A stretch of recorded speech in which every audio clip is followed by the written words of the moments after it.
Boa tarde. Hoje é dia 18 de abril. Estamos reunidos aqui, grupo de conjuntura. No caso de hoje, está a professora Margarida Gutierrez e o professor Caio Prates, junto comigo, para analisar um pouco o que tem acontecido com o mercado financeiro brasileiro nestas últimas 2 semanas. A gente tem observado uma forte apreciação da taxa de câmbio e uma redução das taxas de juros, não? Especialmente as taxas de juros de períodos mais longos, seja de 3, 5 ou 10 anos. Então, tentar analisar o que está por trás dessas notícias boas, digamos, no sentido de que tem melhorado as condições financeiras, pelo menos nestas últimas semanas, eh, da economia brasileira. Eu pediria, então, para o Caio, tá? Se nos pudesse explicar ou analisar, então, um pouco os efeitos que levaram a que o câmbio e a taxa de juros caiam, tá? Neste curto Ah, prazo. tá bom. Bom, obrigado, Lixa. Bem, eu diria que nos últimos 30 dias, a gente pode datar daí, houve uma melhora surpreendente no humor no mercado financeiro. Uma queda forte do dólar, os juros futuros mais longos, como o Lixa também destacou, e alta da bolsa. Eu vou me concentrar no comportamento das duas primeiras variáveis, câmbio e juros futuros. A taxa de câmbio nesse período de 30 dias caiu de 5,27 para 4,94 fechamento de ontem. Hoje eu vi que subiu um pouco por conta de algumas preocupações com o arcabouço fiscal. Acho que, se não me engano, fechou em 4,98. Mas, enfim, uma queda muito relevante nos últimos 30 dias. E as taxas de juros também, os juros futuros também caíram bem, sobretudo as mais longas. A taxa de 10 anos caiu de 13,3 para 12,4, uma queda muito expressiva. E com essa queda agora recente, a diferença entre a taxa de 10 anos, que é esse 12,4, para a taxa de 2 anos, que está em 11,8, caiu para 0,6. Essa diferença, esse spread entre 10 anos para 2 anos. Para vocês terem uma ideia, há um mês atrás isso estava girando entre 1,2 e 1,4. Agora é 0,6, 30 dias depois. Essa queda, esse movimento dos juros futuros, principalmente a queda do juro mais longo, significa que a curva de juros, que estava muito empinada, né, com juros longos muito acima dos juros curtos, agora ficou uma curva muito mais achatada, o que é uma indicação de redução de prêmios de risco em juros mais longos e, portanto, uma diminuição, a gente pode entender assim, uma diminuição da incerteza na economia a prazos mais longos. É verdade que os juros ainda estão extraordinariamente elevados, mas destacaria que não, eu poderia dar dados, mas não tem tempo para isso, porque os juros de fato ainda estão em níveis muito preocupantes, mas a melhora na margem é muito relevante, é esse o ponto que eu queria destacar. Essa melhora, ela pode, no mercado financeiro, ela pode ser atribuída ao que eu chamaria de um alinhamento de fatores externos e domésticos, todos empurrando na mesma direção, direção da melhora. Do lado do setor externo, no caso do cenário externo, a gente tem hoje uma percepção dominante de que o ciclo de alta da taxa de juros dos Estados Unidos já estaria perto do fim. Ao mesmo tempo, se reduziram nas últimas semanas os temores de crise bancária nos Estados Unidos e na Europa, e também diminuiu a versão global risco. E, em decorrência, a gente está tendo uma tendência global de dólar mais fraco, de enfraquecimento do dólar. É um movimento, aliás, oposto ao que ocorreu em boa parte do ano passado, onde a gente teve foi marcado por elevações sucessivas dos juros, até um certo momento, e fortalecimento do dólar. Agora a gente está vivendo um movimento contrário a esse. Do lado do cenário doméstico, o que a gente teve foi um anúncio do governo, o novo arcabouço fiscal, que fez em 30 de março. Esse arcabouço acabou sendo bem recebido, em especial pelos investidores estrangeiros, e na medida que ele foi bem recebido, isso significou uma redução da incerteza fiscal, né, que tem sido um fator, sem dúvida, relevante por trás dessa melhora no mercado financeiro. No nosso grupo, nós temos uma visão diferente, mais pessimista sobre esse arcabouço fiscal, mas combinamos de fazer um podcast sobre isso na próxima semana, que hoje acabou sendo divulgado o texto final do arcabouço para ser submetido ao Congresso, né? Então resolvemos deixar esse assunto para o próximo podcast. Mas não há dúvida que a visão predominante entre os investidores é, é, é uma visão diferente da nossa, né? Uma visão de que a ideia é que o próprio comportamento dos preços dos ativos financeiros de março para cá é uma evidência clara disso, de que há de fato uma recepção positiva do arcabouço. Bom, entre os fatores domésticos, eu ainda destacaria, aliás, um peso grande, porque foi muito importante, a divulgação do IPCA, né, da inflação oficial de março, divulgada há uma semana atrás. Ele não só ele veio melhor do que esperava, mas, sobretudo, ele mostrou uma melhora qualitativa muito importante. Houve uma queda relevante, muito relevante, da média dos lucros de inflação, na inflação de março, que era da inflação de serviços, que era da inflação de serviços subjacentes, que é mais sensível à política monetária.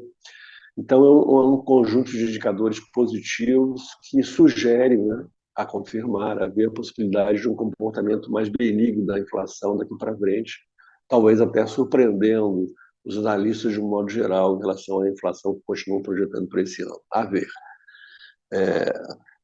Com isso, pode ser que ocorra, né, se esse cenário se confirmar, a tendência seria haver uma reavaliação pelo Banco Central, pelo Copom, das suas perspectivas em relação à inflação, e isso abre a possibilidade, deixa no ar, vamos dizer assim, a possibilidade de uma antecipação da queda da Selic, que até aqui vem sendo esperada, ou vinha sendo esperada só mais para o final do ano. Note-se que, se houver essa antecipação, nada tem a ver com a pressão que o Lula vem exercendo sobre o Banco Central para reduzir a taxa Selic. Essa pressão, o que ela tem feito na prática é aumentar, elevar as expectativas inflacionárias e retardar a queda da Selic. Ela tem jogado na direção contrária da queda da Selic. Mas o fato é que, embora as expectativas inflacionárias estejam muito desancoradas e jogando contra a queda da inflação, outros fatores têm jogado a favor, e é isso que esses índices mais recentes de inflação, dos quais o IPCA que foi divulgado, vem mostrando. Então, fatores que, de certo modo, vêm compensando, jogando para baixo a inflação, mas peso da pior das expectativas. Eu destacaria dois desses fatores. Primeiro, uma desaceleração muito significativa da atividade econômica. Ontem saiu a prévia mensal do PIB em base mensais que o Banco Central calcula mensalmente, né, que é o IBCBR. O dado seria o PIB, entre aspas, de janeiro, mostrando uma estagnação na margem que, aliás, vem desde meados do ano passado. Até o nível atual é um pouco inferior ao que foi atingido lá em meados do ano passado, esse índice do PIB mensal na série do Banco Central. E isso também vai nessa mesma direção de estagnação na margem da atividade, vão os indicadores que o IBGE divulgou de indústria, comércio varejista e serviços. No caso da indústria, comércio varejista ampliado, a estagnação vem também desde meados do ano passado. No caso da indústria, até que o nível atual é bem inferior à média do ano passado. No caso de comércio, é mais próximo de quando interrompeu o crescimento, meados do ano passado. E no caso de serviços, a estagnação é mais recente. Os serviços ainda cresceram até o quarto trimestre, mas o dado de janeiro é um pouco inferior à média mensal do quarto trimestre do IBC, no indicador de serviços do IBGE. Isso tudo significa o quê? Que o efeito, o aperto da política monetária já há algum tempo vem produzindo o efeito esperado de desacelerar a atividade econômica. E ao que tudo indica, isso começa a se refletir na inflação. Quer dizer, um pouco isso sugere que o aperto monetário está surtindo o efeito esperado, acelerar a atividade e com isso ajudar a conter a inflação. Outro aspecto, outro fator relevante por trás da melhora da inflação, do comportamento mais benigno, é o comportamento dos preços do atacado. Eles tiveram deflação em março, a primeira prévia do IPA, da FGV, para abril também mostra uma deflação de preços do atacado até 60 anos, e tudo isso vem contribuindo, ajudando. Essa queda está muito apoiada em queda de preços commodities. Se a gente pegar esse IPA nos 12 últimos meses, agora encerrados, nessa prévia que saiu agora de abril, nós temos uma deflação no atacado de 4,2%, que é um resultado realmente impressionante, e está muito apoiado na queda de preços commodities, é um nível muito mais baixo do que um ano atrás, a despeito de que nas últimas 2, 3 semanas eles andaram subindo, mas ainda estão em um nível muito abaixo do que estavam um ano atrás. Bom, juntamente com todos esses fatores que eu me referi, do cenário externo e doméstico, a gente também tem que ter em conta que as taxas de juros de mercado estão em nível muito, muito elevado ainda. Então, a gente tem uma situação de que tipo? A gente tem um cenário, um quadro econômico onde o dólar, um cenário, por enquanto, de dólar mais fraco globalmente, uma redução da incerteza fiscal, uma redução da inflação, e tudo isso combinado com juros ainda muito elevados, que é um cenário, uma combinação perfeita para, de fato, acabar jogando no sentido de empurrar para baixo o dólar e os juros futuros, que é o que tem acontecido. No caso do dólar, a gente tem que ter em conta que o que poderia jogar contra a atração de dólares no país era um eventual risco de desvalorização mais forte da nossa moeda. Esse risco diminuiu substancialmente, seja pelo cenário externo de dólar mais fraco, seja pela redução das incertezas fiscais. Então, esse quadro, essa preocupação em relação à atração de capitais, de entrada de recursos externos, de dólar em particular, pelo fato da uma desvalorização cambial jogar contra, praticamente hoje se enfraqueceu muito, na verdade.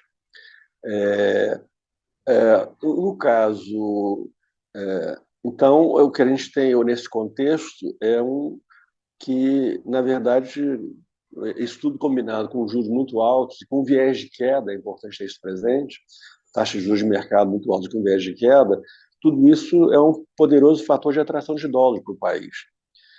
Seja por investimento de investidores estrangeiros para aproveitarem uma enorme diferença entre juros internos e externos.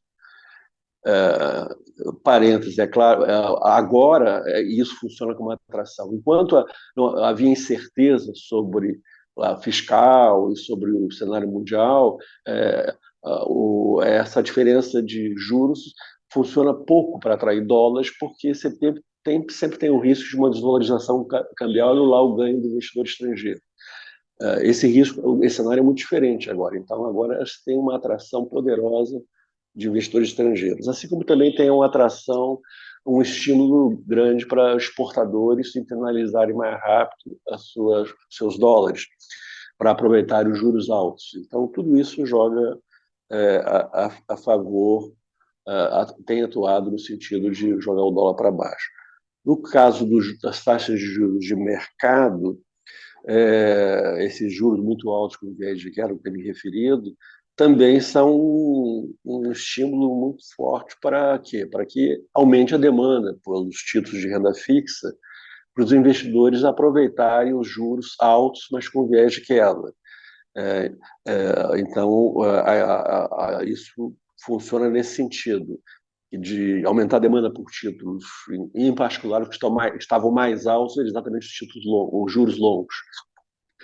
Então, isso funciona como um atrativo para aplicações de renda fixa de prazo mais longo, para aproveitar esses juros enquanto estão tão altos como estão agora, e também para se beneficiar de uma eventual queda adicional dos juros, no sentido de que isso aumenta o preço dos títulos e proporciona um ganho adicional para quem entrar agora.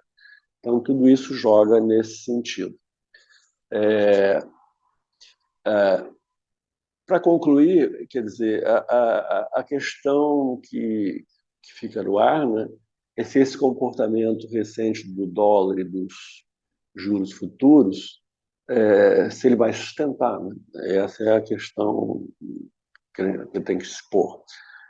E a resposta a isso vai depender do comportamento desses fatores que eu destaquei como sendo fatores que estão dando sustentação a esse comportamento recente do dólar e dos juros futuros. Que fatores que a gente tem que prestar atenção? Em primeiro lugar, no cenário externo, se vai se confirmar ou não, nos próximos meses, esse cenário de que a elevação dos juros dos Estados Unidos está próxima do fim, que agora nós estamos num território onde a tendência é permanecer o dólar mais fraco. Tudo isso isso é um primeiro fator que tem que ser monitorado. O segundo fator é se o arcabouço fiscal vai continuar sendo bem avaliado pelos investidores. A gente vai voltar a esse assunto, os riscos disso, no podcast futuro, no próximo podcast nosso. E um terceiro fator é se essa queda recente da inflação vai, de fato, se consolidar, se a gente vai ter, de fato, um comportamento mais benigno na inflação daqui para frente. É dar resposta a essas questões que vai depender o comportamento do dólar e das taxas de juros de mercado nos próximos meses. É isso, Liz. Margarida, qual é a tua visão sobre o tema final do Caio, a questão da sustentabilidade dessas melhoras das condições financeiras?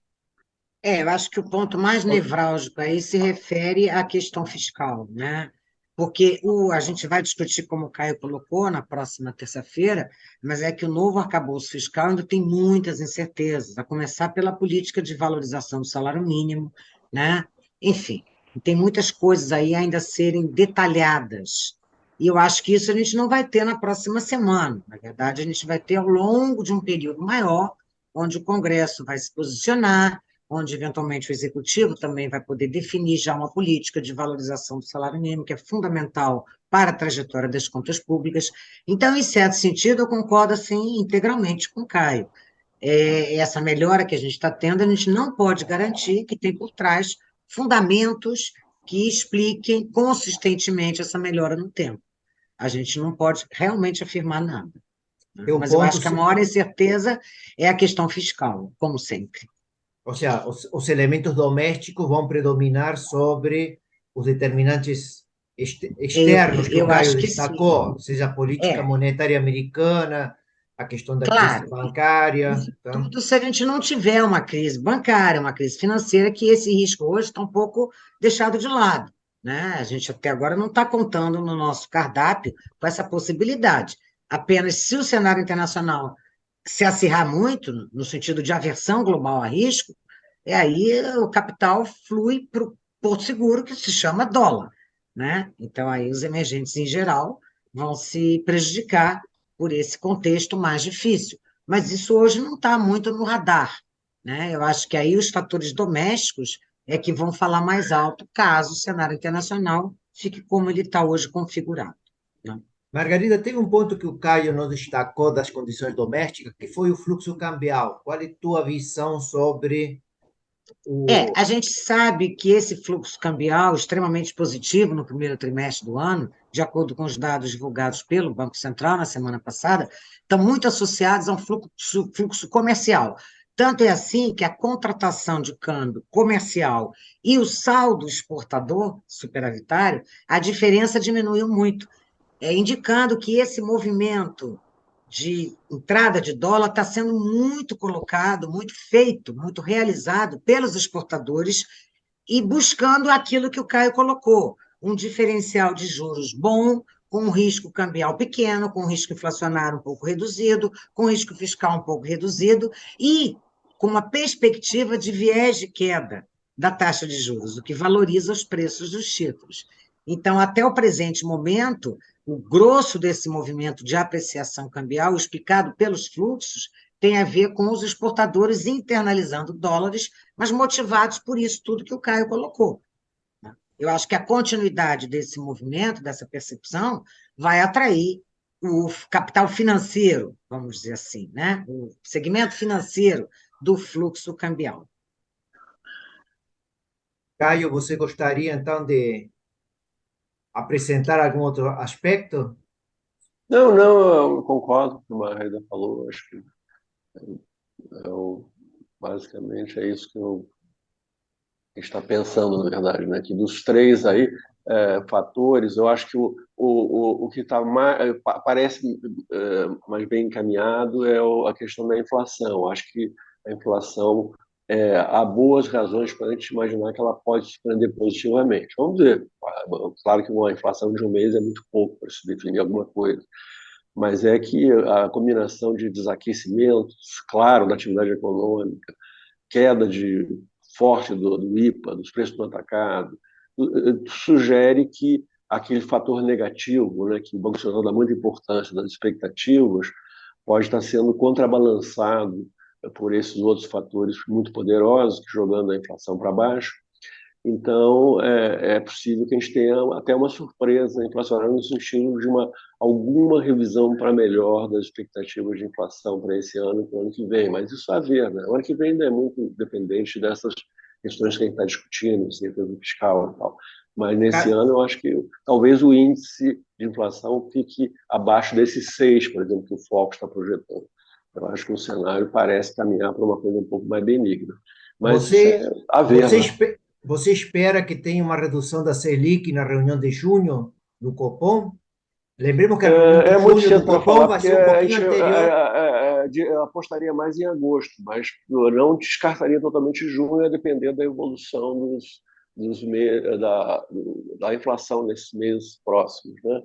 Tá, nós ia destacar Mas, só em que resumo, daqueles três fatores de risco para esse cenário que eu falei no final, a Margarida deu um foco no fiscal, que eu também concordo que o cenário externo é sempre muito incerto, a gente já teve tantas reviravoltas, né, Lixo? De repente, tudo caminhava de um jeito. Esse cenário que a gente está vivendo agora foi o que a gente viveu até o final de janeiro, por exemplo.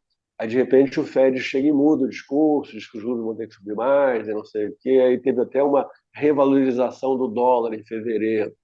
Aí depois teve um episódio lá da bancária, da crise, do início de uma crise bancária, com a quebra dos bancos lá nos Estados Unidos, depois o Credit Suisse, etc. E aí o quadro muda.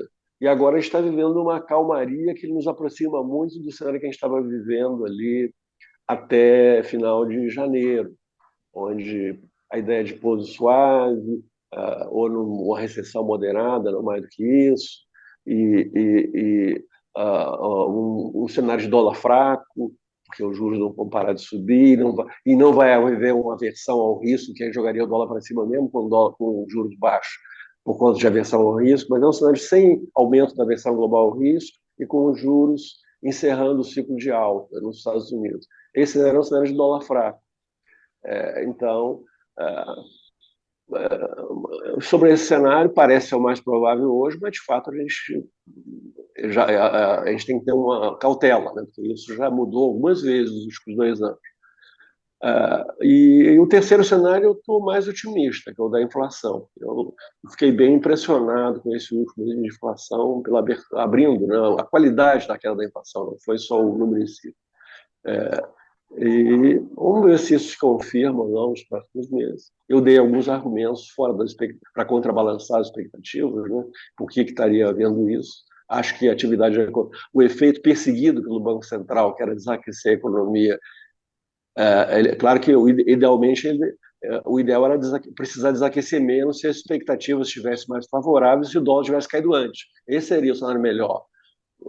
Mas como nada disso houve, o trabalho sujo tem que ser feito pelos aquecimentos, de derrubar a inflação, já que as expectativas estão jogando contra e o dólar só agora caiu. Vamos ver se confirma essa queda, se isso vai ser revertido. Ninguém sabe também, há muita incerteza sobre isso. Então, eu concordaria que, aparentemente, o fator daquelas três questões que eu pus no final, três incertezas, a fiscal é a maior. Então, agradeço Caio e a Margarida pelas intervenções. A gente se encontra, então, num próximo podcast. Como o Caio destacou, seguramente vamos a analisar o arcabouço fiscal que foi anunciado hoje, tá? Pelo governo, tá? Para todos, uma boa tarde. Tudo bem.